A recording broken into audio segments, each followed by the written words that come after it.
So I'm really excited to be leading my first Imagine, which is where Eastview comes together and gathers coats and toys and food boxes and delivers them to the community, delivers those to our neighbors in McLean County who need them.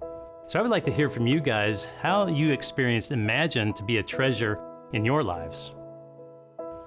The very best part about Imagine is taking the full carrying power of the community of our church that has collected anywhere from toys to jackets to food for however many months and putting that in front of families and individuals in our community in one solid day.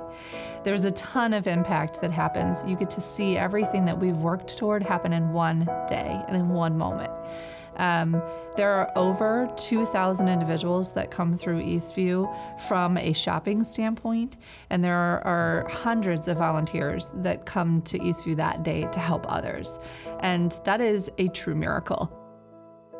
Imagine is amazing in so many facets, but the relationships with the guests when they walk in the doors, that has to be the biggest treasure that I've taken away in my experiences with Imagine. Getting some background on, with the folks, sitting down, talking to them, issues, anything that's going on in their lives, we can help out in any capacity, let alone the tangible items that they're going to leave with. It's praying with them, sitting down, showing that the door is open, we're here to care, we're here to help you. That's the biggest impact that I took. So help us to see a little bit about the impact on the guests from your eyes. What have you seen in individuals or families as they've come through this journey of Imagine with you? I sat down at one point with a family during the walk-in registrations, and it was a young couple who had recently had their very first child. I think they were about 18 or 19 years old, and they brought their 3-month-old daughter with them. And they were just beaming from ear to ear. They were so excited to be new parents, and nothing seemed to faze them other than the fact that they had this magical little baby with them. And all they wanted was to give her a jacket for Christmas. They needed to keep her warm for the holidays.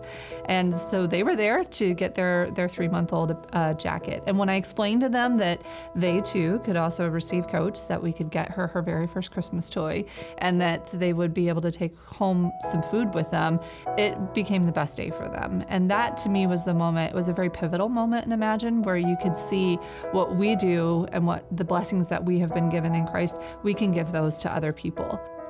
So that's great. So I want to ask you too about the joy and fulfillment that you guys obtained personally from your involvement in Imagine. Tell us some of those stories and some of what God has done to give you joy. I'd say our biggest joy, mine especially, is seeing the guests get their joy, seeing their reaction to a need being filled, or sometimes with the children, a want. It's okay to want that toy and to be able to provide it to them. I think it was an 8-year-old that I worked with last year at one point, where choosing a toy for their sibling, it was the biggest, most important thing. We went through umpteenth toys, maybe not this, maybe that. It was amazing when we finally found the perfect one that they were giving. Speaking of passing joy on, that child was passing joy to their sibling. It wasn't for them. It was an amazing moment. So what would you say to someone that's never been to Imagine? If you have the need to volunteer, we need a lot of volunteers to come to Imagine. But if you can't volunteer, you should just come and see what it's like to experience the look on a child's face when they give their parent their very first Christmas present. And seeing that act of giving and that act of love among anybody is just such a miraculous experience. Everybody should see that. If you have any interest in volunteering for it, like Gina said, just coming by and seeing and watching, seeing the family, seeing the guests, seeing the volunteers, we have something for you. Hands down, we will match you where you want to be. We have something you can do, from sitting down, greeting the guests, making them feel comfortable, talking to them about Eastview, talking to them about God, asking them if you can actually pray with them and for them. Moving items around, getting people to their cars, the food boxes. There's something for everyone, all shapes and sizes.